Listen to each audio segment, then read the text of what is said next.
मुझे इतनी खुशी हो रही है बिकॉज हम लोगों ने रामायण इतना देखा है और मेरे ख्याल से शायद वही रामायण एक सीरियल है जो अब तक हमारी यादों में है। बिल्कुल। क्योंकि इतना लोकप्रिय और कुछ हुआ नहीं एक्चुअली। कभी नहीं। तो सर मेरी आपसे दूसरी मुलाकात है, पहली आपको याद नहीं होगी। मतलब पहले वो इसलिए याद नहीं बिकॉज मैं 10-12 साल पहले की बात है, मैं तो सर को जानता ही हूँ बचपन से। तो वो जो एयरपोर्ट पे बस नहीं लेके जाती एयरक्राफ्ट तक, तो मैं बस में बैठा हुआ था, सडनली अरुण जी आए, तो मेरे मन में इतना प्रभाव, मैंने देखा प्रभु, मैं खड़ा ही हो गया। तो उसके बाद आज मुलाकात हो रही है। होता था बहुत लोगों के साथ। नहीं होता था सर, और रामायण के बारे में क्या बताऊं, मेरी माँ सामने बैठी हुई है, मेरे नाना जी जो थे अब इस दुनिया में नहीं है, तो वो क्या करते थे, हम जब गर्मियों की छुट्टियों में भी गए तो मेरी मासी या मेरी मामी सबको बोलते थे दुपट्टा ही ले लो आप सर के ऊपर, रामायण शुरू हो रही है। सो बाकियों की तो हम लोग बातें सुनते थे कि ऐसा होता है, लेकिन मेरे घर में मैंने देखा है, तो आज बड़ा अच्छा लग रहा है सर। फल रखे हैं प्रभु, भोग लगा सकते हैं आप। शबरी होनी चाहिए चख के खिलाने के लिए। नहीं, हमारी जो माता शबरी वो किसी को देती नहीं, फल खुद ही खा जाती हैं।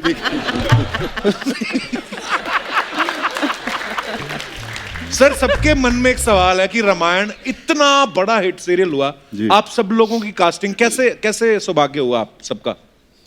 इसकी कास्टिंग के पीछे तो बहुत सारे किस्से हैं कपिल जी।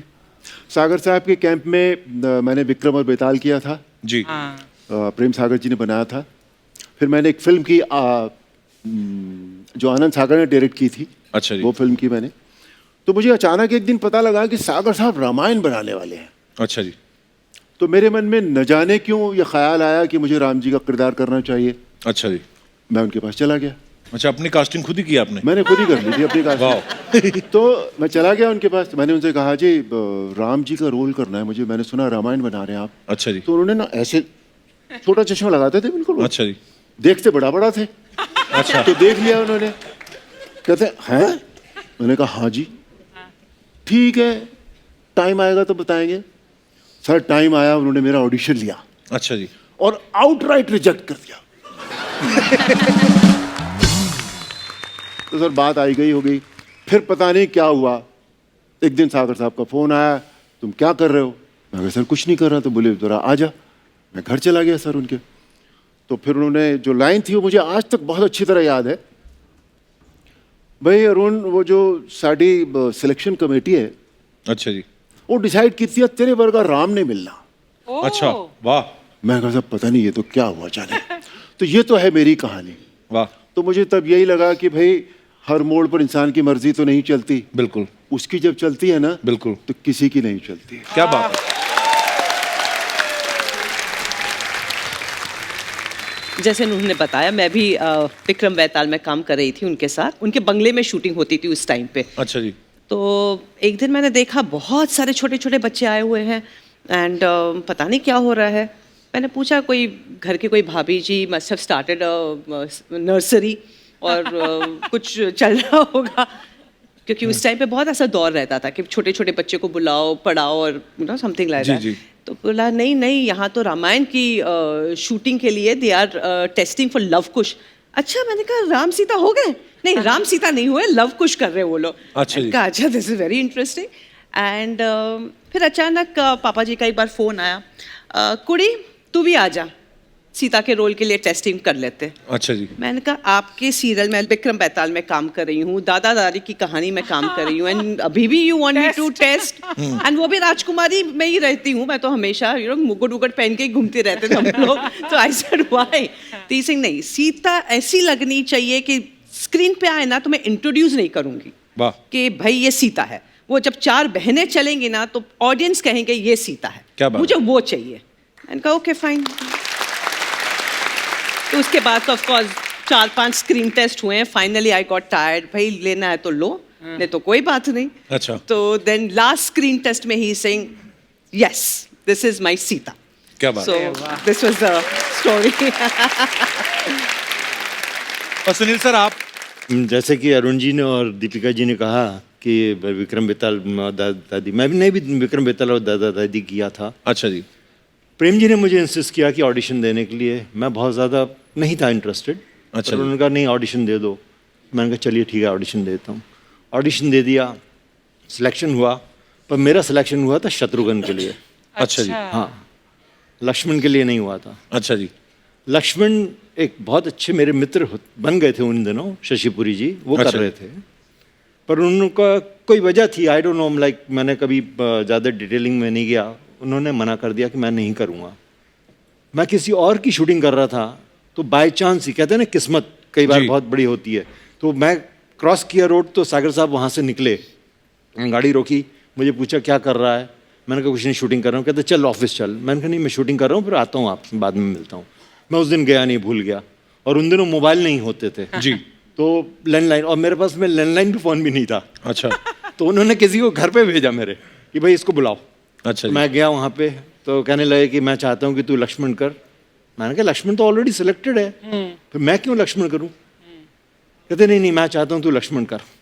मैंने शशिपुरी को फ़ोन किया, मैंने कहा देख भाई, मुझे ऐसा ऐसा ऑफर किया है, पर you are doing it and you are friend, and ये मेरी फ़र्ज़ बनता है, मेरा That's so duty sweet of बनती है कि आई शुड आस्क यू।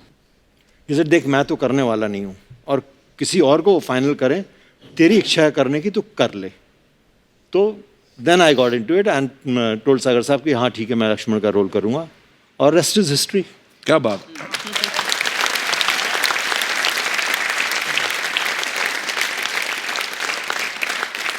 अच्छा, मैंने जैसे पहले कहा ना कि लोग टीवी के आगे अगरबत्तियां जलाते थे, और लेकिन हम लोग तो ऐसे अफवाहें सुनते थे सर, अब सच्ची होंगी, जाहिर सी बात है कि जब आप लोग कहीं बाहर जाते थे तो लोग इनकी भी आरती करना शुरू कर देते थे। तो तब कभी ना कभी दिमाग में तो आता होगा कि अपुनीच भगवान है सर। क्या फील आता था सर उस समय आपके मन में? ये पहली बार मैंने सुना ये this kind of a question. Kapil ji, अगर ये बात दिमाग में आ जाती ना जी, तो आज हम यहाँ नहीं होते, कहीं पूजा पाठ करवा रहे होते, कहीं सड़क पे घूम रहे होते फटे कपड़ों में। पर फिर भी सर लोग तो करते ही थे ये सब। हाँ, वो लोग करते थे। वो ये लोगों की श्रद्धा थी। ये उनकी भावना है, श्रद्धा है भगवान राम के प्रति। लेकिन सीता के एम्बैरेसिंग प्रति। लगता था इनफैक्ट। लेकिन जब लोग आपको ऐसे देखते हैं, इस नजरिए से देखते हैं, तो आप पर कितनी पाबंदी लग जाती है ना कि अब मेरा जो बिहेवियर है इस दर्जे का होना चाहिए। हाँ, तो आपकी पर्सनल लाइफ या जो भी कुछ relationships and you know so many things, you are always conscious, you are always conscious, क्योंकि आपको One जब has to be. आइडेंटिफाई करते One has हैं to be. वो दीपिका बाद में आता है, it is always Sita ji. So always. अभी अभी जो आपने इमेज की बात की ना, या पाबंदियों की बात की, उन दिनों मेरे पास कितने फोटोग्राफर्स आते थे कि सर कवर पेज पे एक फोटो चाहिए आपका, और मैगजीन ने ये कहा है कि पैसे जितने चाहे ले लेना, तू एक फोटो ला दे अरुण जी का, हाथ में ग्लास चाहिए, चाहे ग्लास में विस्की हो या ना हो, पानी हो, वो भी चलेगा। Oh my God. मतलब ये हद थी पाबंदियों की। और मैंने वो फोटोग्राफ, जब तक रामायण चली और जब तक ये सब हुआ, मैंने कभी उस तरह का फोटोग्राफ नहीं दिया।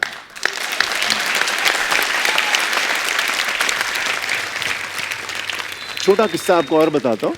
अच्छा जी। मैं एक फिल्म कर रहा था साउथ में, बाइलिंगुअल फिल्म थी, अच्छा तमिल एंड तेलुगु, और मेरे साथ वहाँ की बहुत बड़ी स्टार थी उन दिनों, भानुप्रिया। अच्छा जी। तो वो लक्ष्मी का रोल कर रही थी, मैं बालाजी तिरुपति मद्रास में शूटिंग कर रहा था। सर उन दिनों मैं सिगरेट पीता था, और अच्छा बहुत पीता था। तो लंच टाइम में मुझे नेचुरली सिगरेट की तलब हुई, तो स्टूडियो में जो पर्दा लगता है जिसपे सेट का वो बैकग्राउंड बना होता जी। है, उसके पीछे कोने में अपनी कुर्सी डाल के मैं सिगरेट पी रहा था। अच्छा जी। इतने में एक जेंटलमैन वहां आए, he looked at me. Sir उन्होंने वो जो अपनी भाषा में जो अड़गम बड़गम जितना भी उन्होंने बोलना था वो सारा बोला, और वो मुझे भाषा न समझते हुए भी ये समझ में आ गया कि इन्होंने मन भर के मुझे गालियां दी हैं। तो मैंने उनको अंग्रेजी में कहा कि प्लीज थोड़ा शांत हो जाइए। फिर मैंने किसी को बुलाया, भैया ये क्या बोल रहे हैं, मुझे लग रहा है ये मुझे गालियां दे रहे हैं। कहते हैं सर ये कह रहे हैं कि हम तो तुम्हें भगवान मानते हैं और तुम ये कर रहे हो, तुम्हें शर्म नहीं आती। और अर्चना जी, वो दिन था और आज का दिन है, मैंने उसके बाद जिंदगी में सिगरेट नहीं पी। क्या बात है।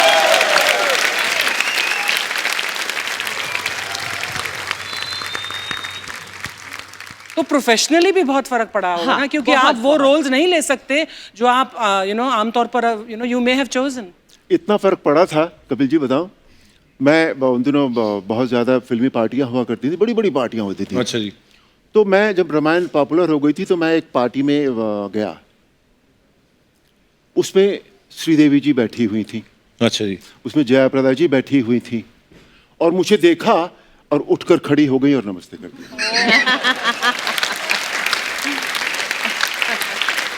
This was the image. पर मैम ये आपको कब रियलाइज हुआ कि इतना पॉपुलर हो गया है रामायण? क्योंकि जब शूटिंग हुई, जाहिर सी बात है 1-2 वीक के बाद ही टेलीकास्ट शुरू हो गया होगा। हमको तो आई थिंक 2-3 महीने के बाद रियलाइज हुआ कि इतना मतलब फेमस हो गया। इंटरनेशनल लेवल के जर्नलिस्ट आते थे सेट्स के ऊपर, एंड देन हम लोग को इनविटेशन आने लगे मॉरिशस से। Rajiv Gandhi invited us to come to Delhi. तो तब पता चला, मैंने कहा क्यों बुला रहे हैं हमको, क्या किया हम लोगों ने? क्योंकि 28 डेज हम लोग रामायण में उमरगांव में रहते थे, कुछ फोन नहीं, कहीं नहीं। अगर फोन करना है तो पोस्ट ऑफिस जाओ, वहां पे फोन करो। वो भी शूटिंग के टाइमिंग्स बड़े ऑड हुआ करते थे। So there was no communication कि कोई ये कहेगा कि ओ माय गॉड आप लोग कुछ कमाल कर रहे हैं। So this took us 2-3 months and then we realized. जब इनविटेशंस आए, हम लोग जाने लगे। इनफैक्ट हम लोग दिल्ली गए थे for Rajiv Gandhi's thing when he wanted to felicitate us. तो वहाँ पे एक स्टेडियम था, वहाँ पे बड़े बड़े पॉलिटिशियंस आए। Yes that's right, yes. And मतलब बूढ़े लोग 80-90 ईयर्स ओल्ड सब ऐसे साष्टांग प्रणाम करे। हम लोग ऐसे चौंक रहे, उनको लग रहा है वाकई में राम सीता मतलब है, हम लोग हस्बैंड वाइफ है। सो मतलब ये सब रियलाइजेशन 2-3 महीने के बाद हुई हमको। And then we realize oh एक जिम्मेदारी है, साड़ी पहन के ही जाओ। You know you can not wear jeans, you can not wear track pants, you have to follow a norm. In fact वो आईपी स्टेडियम का किस्सा है हाँ। कि वहाँ पे मालाएं डलती थी हमारे गले में, और इतनी मालाएं डलती थी हमारा चेहरा ही नजर नहीं आता था। वाह। और फिर बाद में उतरती थी, फिर डलना शुरू हो जाती थी। और कम से कम मेरे ख्याल से शायद हम तीनों के गले में इतनी मालाएं डली होंगी कि मालाएं के लिए एक ट्रक बुलाना पड़ा होगा ले जाने के लिए। कितना स्टारडम देखा आप लोगों ने, वाह। तो सर कभी ऐसा हुआ जैसे लोग इतना क्रेजी थे उस रामायण के लिए और आपके किरदारों के लिए कि भीड़ इतनी आई और आप खुद ही परेशान हो गए हो? अर्चना जी, आप यकीन नहीं करेंगे, एक इंसिडेंट था जब हम रामलीला ग्राउंड में गए थे वहाँ पे दिल्ली में एक फंक्शन के लिए। तो होता है ना कि नया नया मुझे स्टारडम भी था, तो लोग हाथ बढ़ा रहे थे मिलाने के लिए। हाँ। मैं भी हाथ बढ़ाने लगा, तो बढ़ाते बढ़ाते देखा थोड़ी देर में मेरा कुर्ता की रस्सी नहीं गायब थी। फाड़ दिया कुर्ता ही फाड़। उसके बाद मैंने कसम खाई, हाथ नहीं मिलाऊंगा, हाथ जोड़ूंगा। अरुण सर, बहुत सारे लोग तो दशहरा पे भी आपके पास आते होंगे, सर रावण दहन करना आप ही करो। जी मैंने बहुत बार रावण दहन आप किया। गए करने? हाँ बिल्कुल किया। अभी भी जाते हैं? अभी भी मैं भी जाती हूँ, काफी जाती हूँ। अच्छा इनफैक्ट 2 बार तो आई थिंक हम लोग हाँ, साथ हम में लोग गए साथ ही हुए गए। या अरुण सर, जब आपके किरदार में देखते थे हम हमेशा स्माइल करते थे अरुण सर। तो मैं कभी कभी सोचता था, मैं कभी लोग आते ना, प्रभु ये हो गया, फलाना ये हो गया, इतनी प्रॉब्लम आ गई, प्रभु आप ऐसे। तो वो इतना अच्छा लगता था देख के, इतना सूदिंग लगता था। आपको एक बात बताऊं, आपने स्माइल का जिक्र किया। स्माइल के पीछे भी एक कहानी है। अच्छा जी। सागर साहब ने जब कह दिया कि हाँ ठीक है भाई तुम अब राम हो, ओके, तो मेकअप टेस्ट और ये सारा कुछ शुरू हुआ जी। तो सब देखा, फोटोग्राफ लिए, सब कुछ किया, पर इंसान नजर आता था, मैं भगवान नजर नहीं आ रहा था। अच्छा जी। मेरे फेस में। तो क्या करूं क्या करूं क्या करूं? तो मुझे ब्रेक दिया था राजश्री पिक्चर्स ने। अच्छा जी। हाँ, बरजात्या जी ने। तो मुझे बरजात्या जी की एक बात याद आई, राजकुमार जी की, कि अरुण तुम्हारी स्माइल बहुत अच्छी है अरुण जी, इसे कभी यूज कीजिएगा। अच्छा जी, वाह। तो मैंने वो स्माइल उसमें डाल दी। अच्छा। And that it, that was it. क्या बात है सर।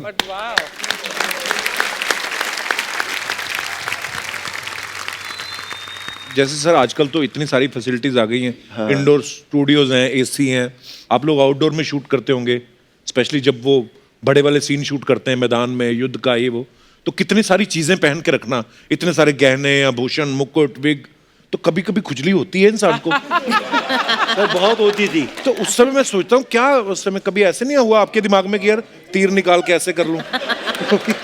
नहीं, यही करना पड़ता था, और बाद में तो पहनने की भी जरूरत नहीं पड़ती थी, उनको देखते ही खुजली होने लगती थी।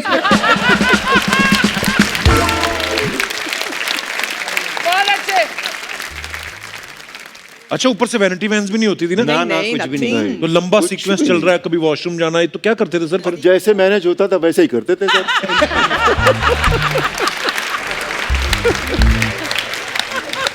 और आपने सभी इससे पहले कभी इतनी शुद्ध हिंदी बोली थी सर?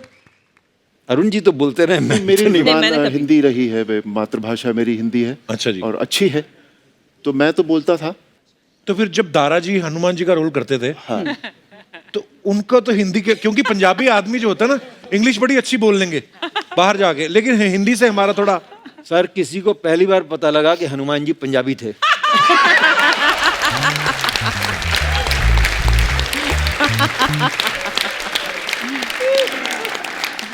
तारा जी ने जितनी भी हिंदी बोली वो सब पंजाबी में ही बोली।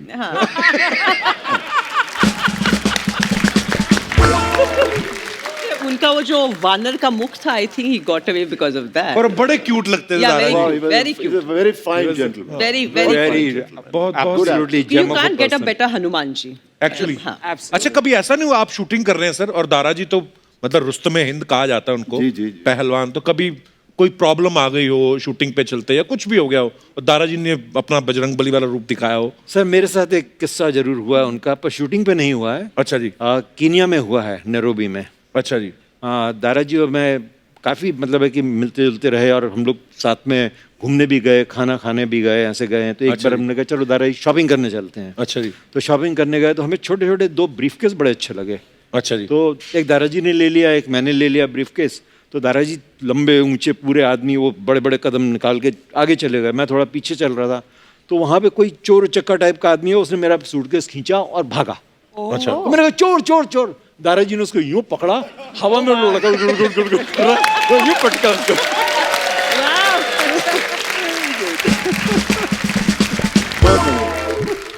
अच्छा, रामायण के हिसाब से तो जो भी लंका, रावण और जो लंका वासी हैं वो आपके दुश्मन थे सर। वैसे ये बच्चों का सवाल था, कुछ कह रहे थे, पूछना है कि जब ब्रेक होता था आप तब आपस में बातचीत करते थे, तब भी गुस्से में देखते रहते थे रावण को? रावण इतने अच्छे दोस्त हैं हमारे, अच्छा। कि आप मत पूछिए। बहुत बहुत अच्छे दोस्त हैं। We always had a great time with him. अच्छा जी। He's a fine, Very fine good. man, Very nice fine person. actor, Very good human being. very good human being. बहुत अच्छे बड़ा दोस्त हैं। उन्होंने भी कमाल का करेक्टर किया था, बहुत अच्छे मतलब दोस्त हैं हमारे। सर वैसा रावण दूसरा नहीं आया एक्चुअली। नहीं आएगा।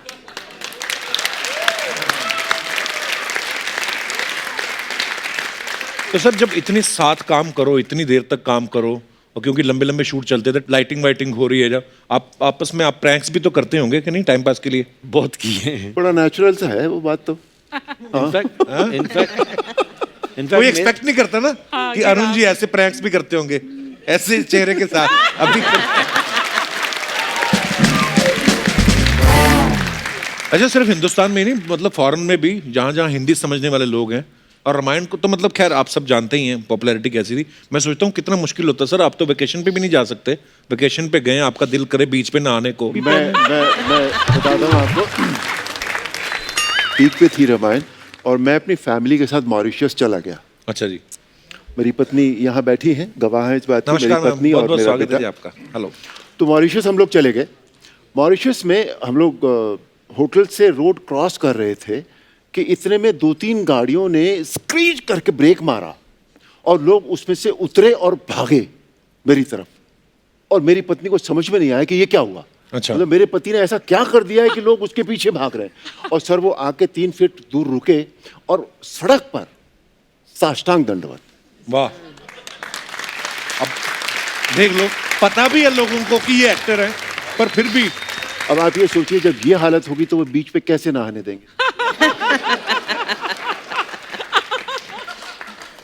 श्री राम की कृपा है सर ये। राम की कृपा है। अच्छा दीपिका जी, आप इतनी यंग थी जब आपने ये किरदार निभाया, तो कोई आपको हेलो हाय बोलता था तो आप भी रिप्लाई हेलो हाय करती थी कि आपका हाथ नहीं, उठ सब जाता पैर था? छूने ही आते थे। हेलो हाय कभी हुआ ही नहीं है, सीधा सीता जी, सीता माँ, सीधा पैर। तो कई So- आपसे बड़ी उम्र के लड़के भी आपको ऐसे कर देते होंगे? Everybody, मेरे से सब बड़े ही थे उस टाइम पे। हाँ। सब लोग आके पैर ही छूते थे, मतलब ये हाय हेलो हैंडशेक वाला तो कभी होता ही नहीं था। एक घटना बताता हूँ आपको बनारस की। अच्छा जी।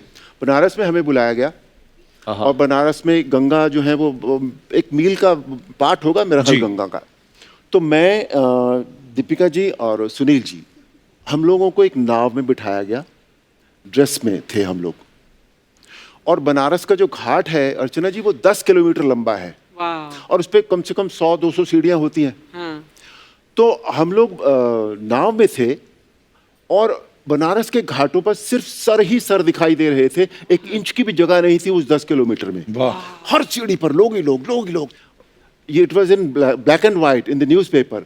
1 million people had gathered there Wow. To have a look at Ram, Sita and Lakshman. Yeah. क्या बात है यार। मैं एक बार ट्रैवल कर रही थी रेगुलरली, शादी वादी हो गई थी उसके बाद, एंड वो स्कैन करते ना सिक्योरिटी। जी। सो आपके तो 2 बेटे हैं। ऐसे नहीं नहीं 2 नहीं है, 2 बेटियां हैं। नहीं नहीं 2 बेटे हैं लव कुश। ऐसे नहीं 2 बेटी हैं। तो मतलब वो दूसरी को कह रही मजाक करे, अरे आई एम सेइंग नो भाई मेरी 2 बेटियां हैं। सो यकीन दे नहीं आर सो कन्विंस्ड कि भाई ये तो लव कुश ही है।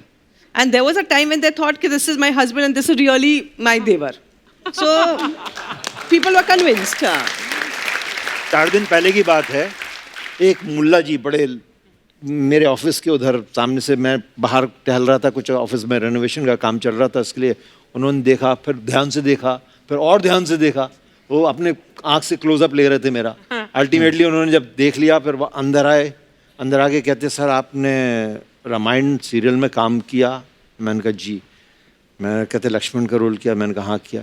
कहता उस ज़माने में मैं भाग भाग के, रामायण हमारे घर में टीवी नहीं था, हम गांव में रहते थे, भाग भाग के किसी घर में जाके देखता था और ऐसे ऐसे झांक झांक के देखता था टीवी, और मुझे बहुत पसंद आता था रामायण, सारे कैरेक्टर बहुत पसंद आते थे। सोचिए वो हिंदू नहीं था, वो मुसलमान।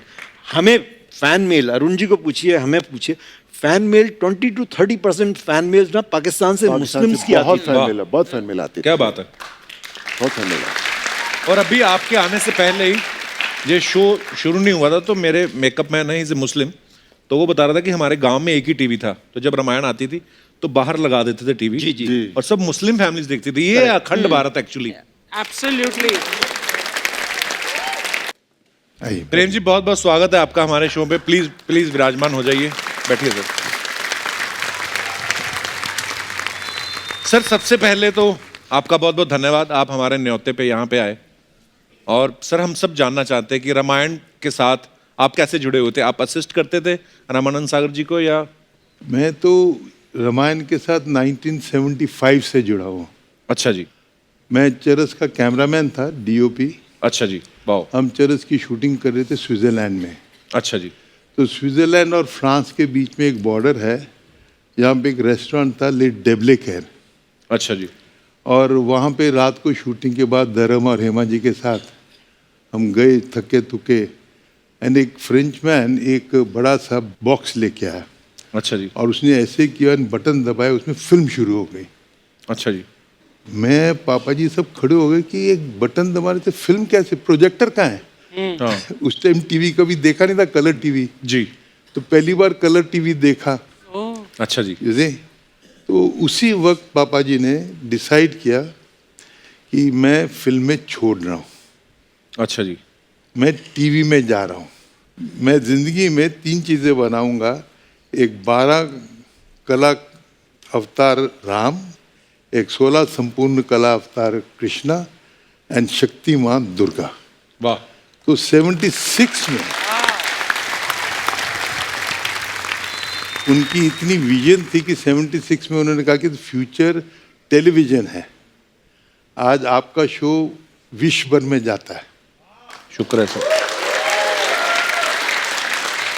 आपका शो जिसे कहते हैं विश्व कुटुंबम, सारे विश्व को एक फैमिली बना के रखा है। आशीर्वाद है सर आपका। तो उस वक्त भी पापा जी की ऐसी विजन थी कि टीवी के माध्यम से ही ये फ्यूचर है। और उसके बाद उन्होंने मुझसे एक पैम्फलेट बनाई और रामायण की, कृष्णा की, एंड दुनिया भर में भेजा। तो किसी ने अपने सेक्रेटरी को बुलाया और कहा कि इसको बाहर फेंक दो। अच्छा। किसी ने कहा कि अपने पापा से बोलो 60 साल हो गए हैं, सटक गए। अच्छा। ये मुकुट मूछ कभी चल सकता है क्या? तो अग्रवाल साहब है, अच्छा जी। RS अग्रवाल, अच्छा जी। मेरे मित्र थे। मैं उनके पास गया कि हम एक टेस्ट मार्केटिंग करना चाहिए। अच्छा जी। हम इसी तरह का प्रोग्राम मुकुट मूछ, अच्छा जी। हम विक्रम बेताल बनाते हैं। अच्छा जी। तो शरद जोशी जी ने मेरे लिए लिखा, बहुत बढ़िया, बड़े कमाल के राइटर हैं जी। बहुत बहुत क्या लिखा, क्या कहानियाँ उन्होंने सोमदेव भट्ट की लेके आए, 2500 साल पुरानी। और जब हमने विक्रम बेताल बनाया, इतना बड़ा हिट हुआ, अरुण जी को शायद पता भी ना होगा, अरुण जी की कास्टिंग विक्रम की इसलिए की थी कि वो आगे जाके राम बनेंगे। वाह। सीता जी की कास्टिंग राजकुमारी के लिए इसलिए की क्योंकि वो सीता जी बनेंगी। सुनील की कास्टिंग अगर आप देखेंगे, राजकुमार बनाया क्योंकि इसने लक्ष्मण करना था। और दारा सिंह जी को हमने वीरवर बनाया क्योंकि उन्होंने हनुमान जी करना था। वाह। हमने सारा विक्रम बेताल, आप मानेंगे नहीं, बंगले में शूट किया। कपिल जी सागर विला में किया। वाह क्या बात है यार। देयर वाज एक सीक्वेंस था जहाँ पे कोई दिखाना था, एक डियर जंप्स ओवर, तो ऑब्वियसली डियर वियर मिलना मुश्किल था, लास्ट मिनट, सो बकरी उठाकर लेकर आए, पेंट किया, and they just did one shot, jumped over the camera and you can't make out.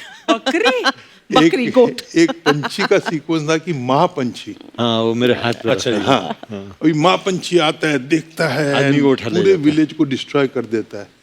अभी महापंछी हम लाएं कहाँ, उस टाइम क्रोमा वगैरह स्पेशल इफेक्ट ग्राफिक्स हाँ होते नहीं थे, वीएफएक्स तो हाँ तभी आया भी नहीं था ही नहीं, है ना। तो हमको एक बाज मिल गया छोटा सा, तो उसका आइडिया एज ए डायरेक्टर हमको करना पड़ा, जो कपिल को मतलब समझ आएगा कि 2 असिस्टेंट, एक कैमरा होता था, तो बड़ा क्लोजअप उसका लेते थे ताकि उसको हम दिखाएं कि ये Giant महापंछी है, जायंट है, ये है। एंड 2 अंडे रखे जाते थे। अच्छा। पहले कैमरा ऑन होता था तो बाज ऐसे सोता था, खरांटे मारता था, अंडा तोड़, तो अंडे तोड़ते थे, अंडे की सुगंध के साथ वो उठता था। Cut it, perfect shot. वाह क्या बात है यार।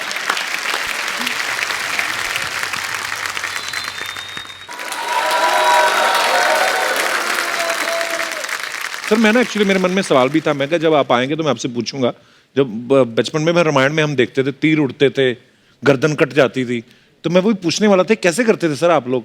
जब पापा जी ने पहली बार मुझे ये तीरों का सीक्वेंस बताया, तो मैंने कहा पापा जी मुझे एक लेजर प्रोजेक्टर चाहिए। अच्छा बोले लेजर प्रोजेक्टर चाहिए, उसका किराया क्या होगा? बजट तो लिमिटेड होते थे ना। हाँ आप जैसा बजट थोड़ी होता था हमारा।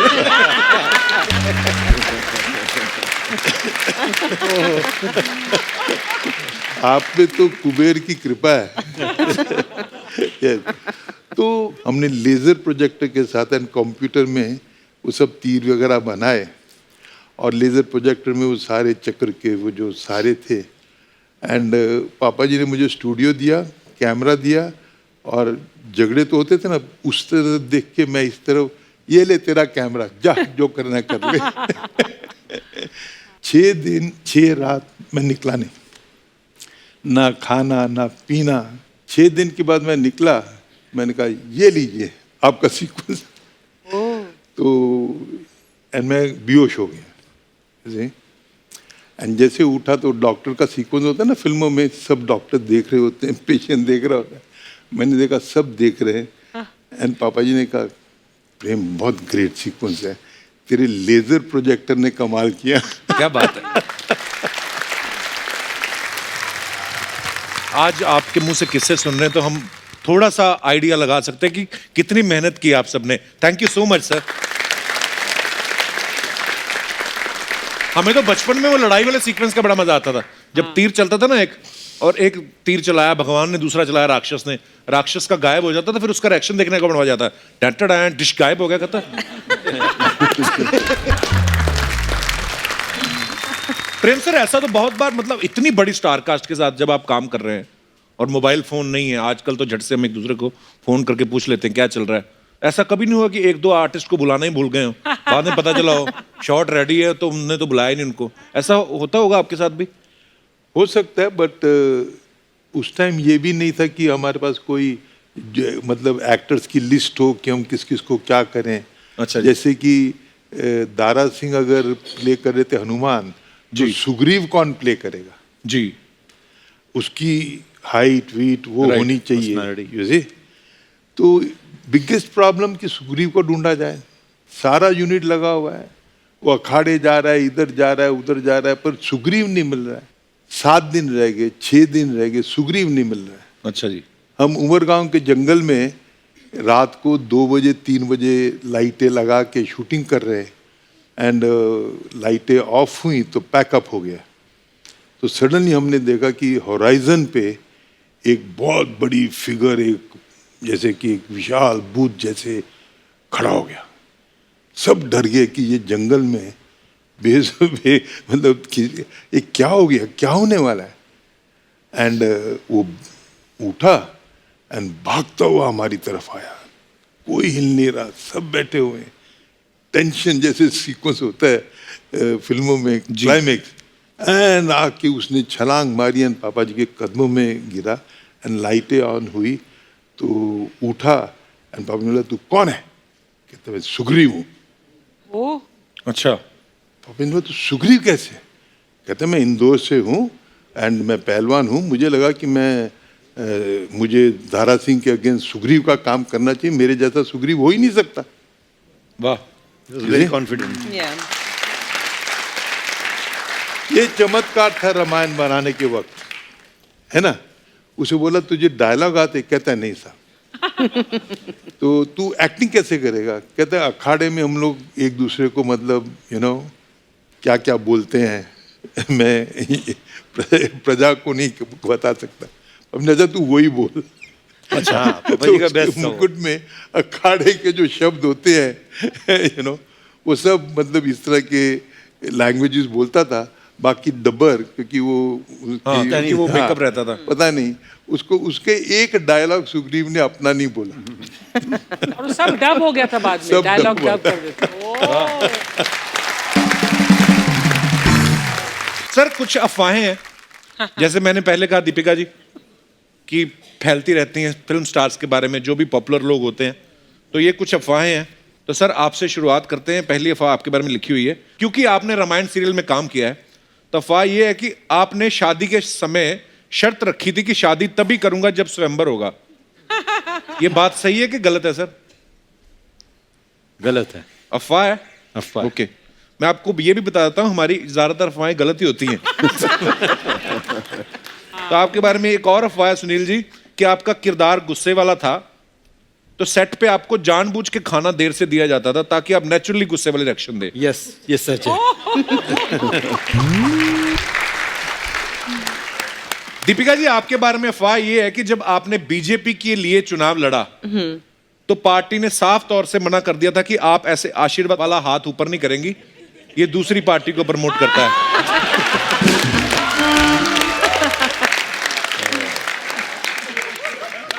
गलत। गलत है? गलत है। अरुण सर आपके बारे में अफवाह है कि शूट के बाद विक्रम बेताल की बात है ये, हाँ। बेताल आपकी पीठ पे बैठ के घर तक जाते थे। ये तो अफवाह ही होगी सर। नहीं, ये तो मैं अफोर्ड नहीं कर सकता था ये। सर एक और अफवाह है हाँ। सुनील जी और आपके बारे में कि वनवास के सीक्वेंस के बाद आपको पत्तों पे सोने की इतनी आदत हो गई कि आप 2 महीने तक अपने बेडरूम में भी पत्ते बिछा के सोते थे। यस, करेक्ट है। करेक्ट? नहीं, मैंने ये नहीं किया कभी भी। अच्छा जी। I didn't do it. Deepika ji एक और अफवाह है आपके बारे में कि आप सुनील शेट्टी जो हैं वो आपके भाई हैं, नहीं। क्योंकि आप धरती की बेटी हैं और वो कहते हैं कि धरती मेरी माँ है।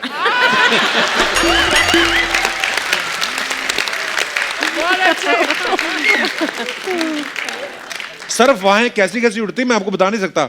जैसे अभी ये लिखा है कि रामायण में आपके तीर चलाने का टैलेंट देख के गवर्नमेंट आपको ओलंपिक में भेजने की सोच रही थी। ये अफवाह है कि सच है सर? नहीं, अफवाह। चलिए इसी के साथ हमारी अफवाहें समाप्त होती हैं। Okay. धन्यवाद। प्लेजर। अच्छा अरुण सर 2-4 चीजें और थी। हमारे दर्शकों की डिमांड थी, ये मेरी नहीं है, मेरा नाम लग जाता है क्योंकि मेरे नाम से शो है तो इसलिए। अदरवाइज लोगों ने ये कहा कि आपको हमने रामायण में जब देखा हमेशा मुस्कुराते हुए देखा, भगवान राम के किरदार में देखा। अगर आपको सनी देओल का डायलॉग बोलना हो, सनी देओल का। सनी देओल का डायलॉग, ये पहला डायलॉग है, ये आपने पढ़ना है सर। ओके। ये मजदूर का हाथ है कातिया, लोहे को पिघलाकर उसका आकार बदल दे। मुझे पता नहीं क्यों लग रहा है अनुसर ऐसे बोलेंगे, ये मजदूर का हाथ है।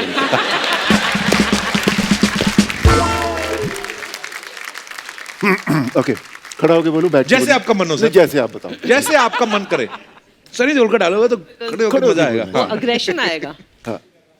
ये मजदूर का हाथ है कातिया, लोहे को पिघलाकर उसका आकार बदल देता है। ओहो, तू चाहता है मैं तेरे यहाँ कुत्ता बन के रहूं? तू बोले तो काटूं, तू बोले तो भौंकूं। वाह, क्या बात है sir, superb sir, superb, thank you. बोला सर, बोला। मजेदार था। बिल्कुल, लीजिए। दीपिका जी, ये आपके लिए है। मेरे लिए भी है। हाँ, कि मेरे बॉयफ्रेंड के साथ कोई गुलू गुलू करेगा तो मैं धोप डालेगी उसको। Oh my God. अगर मेरे बॉयफ्रेंड के साथ गुलू गुलू करेगी ना तो गोपची में लेकर धोप डालूंगी तेरे को।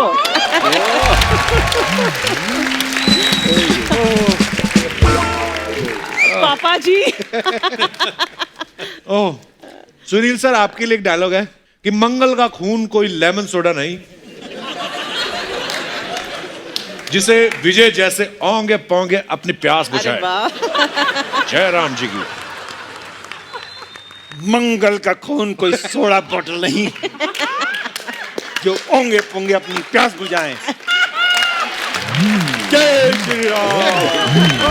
जय श्री राम। Very nice. कपिल भाई, आपसे एक बात कहनी है। जी सर।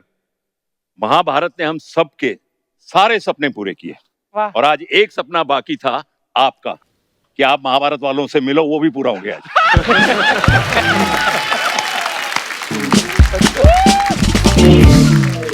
और ये हमने 30 साल पहले सोच लिया था कि हम कपिल के शो में आएंगे। मुझे सवाल पूछने लायक छोड़ा ही नहीं अभी। अच्छा पुनीत सर, आप कंफर्टेबल है ना, चारपाई लगा दें। अच्छा, पर सर आज आपको देख के सच में इतनी खुशी हो रही है। उस समय जब हम महाभारत देखते थे, आप वैसे ही रियल लाइफ में इतने लंबे चौड़े हैं, और ऊपर से जब इनको मुकुट में देखते थे, हम कॉस्ट्यूम में देखते थे ना, लगता था कि हम महाभारत काल में पहुंच गए हैं। आज ये नॉर्मल कॉस्ट्यूम में है ना, बड़े प्यारे लग रहे हैं सर आप चारों। जोरदार तालियां। लेकिन आज अर्चना जी वाकई बड़ा ऐतिहासिक दिन है। महाभारत को हम लोग टीवी पे देखते रहे आज से 35 साल पहले, आज उसके सारे किरदार यहाँ पे मौजूद है। एक सर्वे के मुताबिक अर्चना जी, आपको मालूम है कि जब महाभारत आता था तो 92% टीवी सेट्स पे महाभारत देखा जाता था। कितनी बड़ी बात है, जोरदार तालियां बनती हैं। मतलब ऑडियंस के दिलों दिमाग में ऐसा छाया है महाभारत सर, आज तक हमें सारे सीन्स याद हैं, सारी लड़ाइयां, सारे वाक्य याद हैं। अच्छा, महाभारत का अगर जिक्र करें और भगवान श्री कृष्ण का जिक्र ना हो, ऐसा भी नहीं हो सकता है। तो आप सबकी जोरदार तालियों के बीच में बुलाना चाहूंगा महाभारत सीरियल में भगवान श्री कृष्ण का किरदार निभाने वाले दमदार अभिनेता, director, producer and writer mister Nitish Bhardwaj. Please sir विराजमान हो जाइए। हमने सुना था कि महाभारत में जो भगवान कृष्ण ने, उन्होंने सिंधु नरेश को हराने में पांडवों की मदद की थी। आप पांडवों के साथ थे, हमारी अर्चना जी के साथ कोई था भी नहीं, फिर भी उन्होंने सिंधु नरेश को उठा दिया यहाँ से। अच्छा, लेकिन अर्चना जी, हम जब भी महाभारत सीरियल को याद करते हैं या हम भगवान कृष्ण का नाम लें तो हमारे सामने नीतीश जी का चेहरा आता है। अगर हम दुर्योधन की बात करें तो पुनीत सर का आता है, युधिष्ठिर की बात करें, अर्जुन की बात करें, मामा शकुनी की बात करें, तो यही चेहरे सामने आते हैं क्योंकि हमने इनको देखा है। गुफी सर, आप तो इसके कास्टिंग डायरेक्टर भी थे जी, तो सर कैसे कास्टिंग का सिलसिला कैसे हुआ, सबकी कास्टिंग कैसे हुई? हमने उन दिनों में करीबन 3,500 ऑडिशंस लिए। Oh my God. And this is as earlier as 1986। 86 में ऑडिशन शुरू हुआ और 88 में रिलीज हुई महाभारत, और 84 से हम प्लानिंग कर रहे थे। That means 4.5 years we took in planning, और 2-2.5 साल इन इसके कास्टिंग में चले, और ये सब हीरे आपके सामने हैं। क्या बात है, सब उन्हीं में से।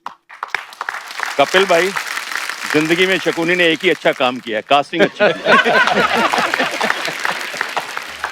एक्चुअली जब महाभारत जैसा सीरियल बने तो कास्टिंग करना वाकई बड़ा मुश्किल काम हो जाता है, और सबसे ज्यादा मुश्किल आती है उस किरदार के लिए एक्टर चुनने में जो महामानव हो और भगवान भी हो, जैसे नीतीश सर का किरदार था कपिल जी, भगवान उसमें कृष्ण का। ये भी ध्यान रखा गया था कि छोटे से छोटा एक दरबान भी है जी, वो भी अच्छा हो। वाकई बॉसेस वर नॉट हैप्पी, अगर हम कोई ऑर्डिनरी खड़ा कर देते। तो इट वाज वेरी इंपॉर्टेंट कि हम अच्छे कैरेक्टर्स लाएं। बिल्कुल सर, और मैंने देखा सर इतनी डिटेलिंग में काम हुआ है, कुरुक्षेत्र में लड़ाई हुई ना तो घोड़े हरियाणा से लिए थे इन्होंने। मैं मतलब ऐसे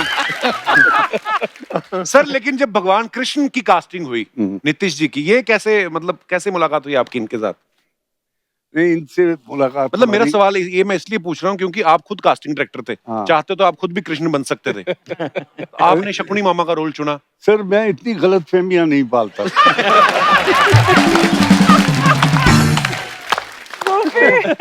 ओहो। नीतीश सर, मेरा एक दोस्त है चंदू, मैंने उसको कहा कि आज ना एक गैग करना है तो उसमें हमने करोड़पति आदमी का कैरेक्टर करना है, उसने साफ मना कर दिया। कहता मंथली 25,000 से सैलरी के ऊपर वाले आदमी का किरदार मैं कंफर्टेबली नहीं हूँ। मेरा चेहरा ही कहता गरीब है। लेकिन अगर भगवान कृष्ण का रोल करना, इतना जिम्मेदारी का रोल होता है वो, इतना बड़ा किरदार जिसमें इतने सारे शेड्स हों, तो कितनी तैयारी थी सर आपकी? क्या आप उस समय नर्वस भी थे?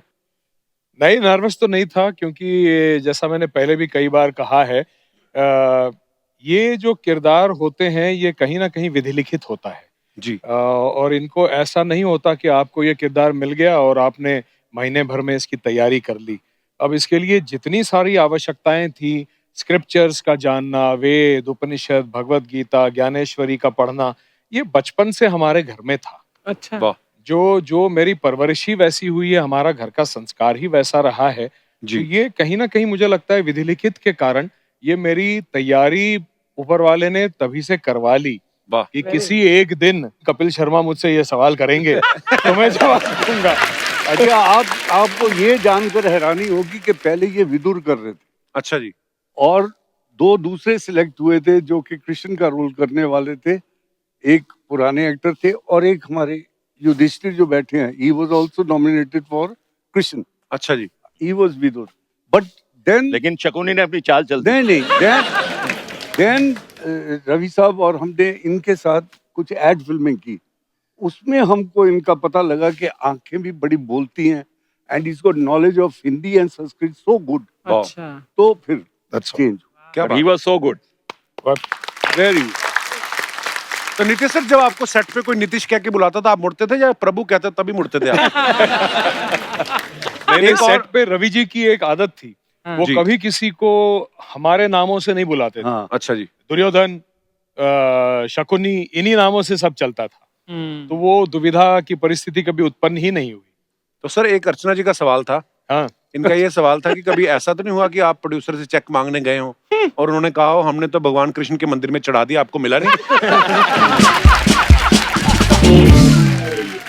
अच्छा, अर्जुन सर का नाम बड़ी देर बाद पता चला सर कि आपका नाम फिरोज खान था, लेकिन बाद में अर्जुन के कैरेक्टर में आपको इतना प्यार मिला लोगों का, तो सर ये लोगों ने इतना प्यार दिया इसलिए आपने यही नाम रख लिया कि आप अर्जुन के कैरेक्टर से इम्प्रेस हो गए थे? नहीं सर, जब मैं इसमें सिलेक्ट हुआ था जी। तो चोपड़ा साहब ने मुझे बुलाया था ऑफिस में, वहाँ डॉक्टर राही मासूम रजा और नरेंद्र शर्मा जी सब बैठे हुए थे। अच्छा जी। उन दिनों एक फिरोज खान प्रोड्यूसर डायरेक्टर थे जी। तो जब भी मैं कभी उनके पहले भी मैं फिल्मों में काम करता तो मैं किसी को फोन करूं कि जी मैं फिरोज बोल रहा हूँ, तो वो तो बड़े हाँ हाँ हाँ बोलिए बोलिए बोलिए। सडनली मैं बोलता जी मैं फिरोज खान बोल रहा हूँ। हाँ जी बोलिए। सर मैं आपके ऑफिस में आना चाहता हूँ। कौन कौन फिरोज? मतलब इस तरह से डेबिकल हो जाता था, आइडेंटिटी प्रॉब्लम कि मैं समझ में नहीं आता था मैं फिरोज कैसे बोलूं। तो जब ये बात वहां निकली तो राही साहब ने कहा कि भाई देखिए आपका सिलेक्शन हुआ है एज अर्जुन, तो क्यों नहीं मियां अर्जुन ही रख दें। मैंने कहता था तू जैसा आप चाहें। क्या बात। इस तरह से मेरा नाम अर्जुन है। और फिर आज मेरी माँ मुझे अर्जुन के नाम से पुकारती है। वाह, क्या बात। अच्छा पुनीत सर, महाभारत से पहले फिल्मों में काफी विलन के रोल किए हैं सर आपने, यही कारण था आपको दुर्योधन का रोल ऑफर किया गया? नहीं जी, सबसे मेरी पहली फिल्म थी कुली। जी। वो किसको भूल सकती है sir? That was the first day first shot with Amit ji. आते तोड़फोड़ कर दिया आपने। उसके बाद क्या था कि जिस तरह के मैं रोल्स चाहता था करना वो मुझे ऑफर नहीं हो रहे थे। अच्छा जी। तो नेगेटिव, बिकॉज क्या कुली के हादसे के बाद एक इमेज बन गई थी कि Puneet sir is a like 8th degree black belt in martial arts और डील डॉल इतना जबरदस्त है तो इसको एक्शन के रोल्स ही दो। तो मुझे पता चला कि चोपड़ा साहब जो महाभारत बना रहे हैं, तो मैं जब गया मुझे देखते ही कहते हैं वाह, बोलते इसको भीम बना दो। अच्छा। मैं परेशान, बोला यार भीम। मैंने कहा सर मैं यहाँ पे दुर्योधन के पात्र के लिए आया हूँ। अच्छा जी। मैंने कहा तो राही साहब थे कि मियाँ हम तुम्हें हीरो बना रहे हैं और तुम विलन बनना चाहते हो। वैसे मैंने महाभारत पढ़ा है, मैं जानता हूँ कि दुर्योधन बहुत ही इंपॉर्टेंट कैरेक्टर है, बिल्कुल। तो उससे मुझे एज एन एक्टर दिखाने को बहुत कुछ मिलेगा, तब मैं उसके लिए ऑडिशन करने को तैयार हूँ। वाह। तो फिर कहा बताइए क्या आपने पढ़ा है। तो मुझे याद है मैंने मैथिली शरण गुप्त का महाकाव्य है जयद्रथ वध, मुझे पूरा कंठस्थ याद था। वाह। तो मैंने वो सुनाया उनको, तुमको बहुत अच्छा लगा, और that's how I was casted for Duryodhan character. क्या बात है, वाह। पर जैसे सर ने कहा ना कि मैंने महाकाव्य पढ़ के उनको सुनाया तो उन्होंने रोल दे दिया। हाँ जी। आप ना भी पढ़ के सुनाते, डर के ही आदमी दे देता कि भाई जो लेना ले लो आप। अच्छा, महाभारत में जैसे शुद्ध हिंदी का उच्चारण करना पड़ता था और कुछ शब्द जो थे वो तो संस्कृत में भी थे, तो कितना मुश्किल होता था सर? ये मेरा सबसे सवाल है, जो भी मतलब आपको, जैसे नीतीश सर ने तो कहा था। नहीं, सबसे इजी प्रवीण कुमार के लिए था। कैसे? उन्होंने पंजाबी में हिंदी बोल और वही कारण था कि इसको पुनीत को भीम नहीं मिला, क्योंकि इनकी हिंदी बहुत अच्छी है। नहीं, दूसरा क्या है कि हमारे हिंदुस्तान में ये मानना है कि हनुमान और भीम ये पंजाबी थे। करेक्ट। हाँ। क्योंकि पहले दारा जी थे हनुमान जी, और फिर ये अपना प्रवीण पाजी हमारे बन गए भीम। हाँ, मुझे एक सीन याद आ उनका गया पाजी। ऐतिहासिक सीन है वो जो पूंछ वाला। हाँ। वो उसका मैं सुनाता हूँ जी। That scene was directed by me. अच्छा जी। तो एक छोटी सी झरना सा बह रहा था, उसके बगल में हम शूटिंग कर रहे थे फिल्म सिटी में। तो ये हनुमान जी हैं, उनकी पूंछ जो है पूरी इधर फैली हुई है, वो दारा सिंह जी थे जी। और इधर भीम आते हैं, तो अब दोनों पंजाबी। तो मैं कहूँ एक्शन, तो बोलते हैं जी ओ बांद्रा पूछ टा। बांद्रा वो कहते मैं नहीं ढाऊंगा, तू उठा ले। वो कहते पूछ ढा, मैं कहते पूछ ढा, कहते मैं नहीं हटाऊंगा, तेरे में हिम्मत है तो तू उठा ले। वो कहते है ओ सी मनु जी हूं ना अनुमान होया कि आप हनुमान हैं। ऐसा करके वो फिर डब होया, बड़ा ब्यूटीफुल सीन आया। अच्छा, वाह, क्या बात है। हम तो डबिंग वाला सुन के भी मजे ले रहे थे, क्यों जब कहना हे वानर कृपया अपनी पूंछ हटाएं, वो कहते अगर तुमसे हटती तो हटा लो। तो हम तो उसी में मजा ले रहे थे। मेरे को अब बताया ना कि पंजाबी में बोल दिया था उन्होंने। वाह, क्या बात है, कितने मजेदार किस्से हैं। अच्छा, दर्शकों को पता ही है, लेकिन मैं फिर से एक बार रिमाइंड करा दूं कि नीतीश सर ने पहले चक्रव्यूह प्ले में श्री कृष्ण का रोल किया। अच्छा। फिर महाभारत में श्री कृष्ण का रोल किया। एक फिल्म आई थी महाभारत और बारबरिक, तो उसमें भी ये कृष्ण बने। B.R. चोपड़ा साहब के सीरियल विष्णु पुराण में विष्णु का रोल भी किया। सर, आपने इतने भगवानों के रोल किए हैं, तो जब कोई आपको नमस्ते करता है तो आप नमस्ते करते कि आपका आशीर्वाद निकल जाता है? वो गलत हाथ से दे रहे हो। Detailing recording. सर, वो अभी भी रोल में है, वो अभी भी रोल पे ही है। एक बार कपिल बताता हूँ, अर्चना जी, अर्जुन वो विराट रूप, अरे नहीं, कृष्ण जी विराट रूप अपना बता रहे हैं। हाँ। और पूरे सारे रिफ्लेक्टर्स और लाइट्स और यू नो एवरीथिंग बहुत ब्राइट, और सूरज एकदम ऊपर। तो ये बोलता है प्रभु आपने मेरी आंखें खोल दी, और आंखें पूरी बंद थी। सर आप बताइए, इतने सारे रिफ्लेक्टर आंख पे मारा पाए और इतने सारे HMIs है, और वो कितने आगे खोलूं मैं? और रवि साहब कहते हैं ओए खाते खोल। अच्छा, वो भगवत गीता के एपिसोड्स तो सारे शूट हो गए। 3 एपिसोड्स थे, हम लोगों ने 6 दिन में 3 एपिसोड्स खत्म कर दिए। अच्छा जी। क्योंकि मुझे ही बोलना था शुरू से अंत तक। मैं ही बोला जा रहा हूँ, मैं ही बोला जा रहा हूँ, सब संस्कृत हिंदी संस्कृत हिंदी। ये सामने बैठ के सुन रहा है। तो एक दिन सब ये खत्म हो गया, 3 एपिसोड। तो मुझे कहता है यार कृषि, यार मैं ठीक कर रहा हूँ ना, ठीक कर रहा हूँ ना मैं अर्जुन का पार्ट, मतलब इसमें भगवत गीता के एपिसोड में। मैं कहा देख यार Firoz, you are suppose to be confuse, तू कंफ्यूज लग रहा है। वाह, क्या बात है, कितने मजेदार किस्से हैं। आई एम श्योर लोगों को बड़ा मजा आएगा सुन के। सर, लेकिन जब ये महाभारत इतना विराट हिट हो गया, तो उसके बाद में आपकी पर्सनल लाइफ में क्या चेंजेस आए? शोज मिलने लगे बहुत। अच्छा जी, मिलने लगे। पैसे ज्यादा मिलने लगे एक्चुअली। पैसे भी ज्यादा मिलने लगे और लोग इतना पहचानने लगे। जी जी। तो शोज में क्या करते थे पेंडल साहब फिर? एक एक डायलॉग और बस आशीर्वाद देना और क्या। नहीं, ये तो दोहे भी गाता था। महाभारत के ना जोक्स बहुत बने। अच्छा जी। जैसे मैं सुनाता हूँ, हाँ। 2 पंजाबी लेडीज आपस में बात कर रही थी कि तू महाभारत वेखनी है। कहता हाँ जी। कहते पांडव किन्ने भरा सी? कहते 5। कहते ना 10। कहती एक दा भीम सीगा, एक भीम तो वड्डा सीगा, एक उस तो छोटा सीगा, ते एक उस तो छोटा सीगा, ते पंजवें दा नाम मैं भूल गई हां।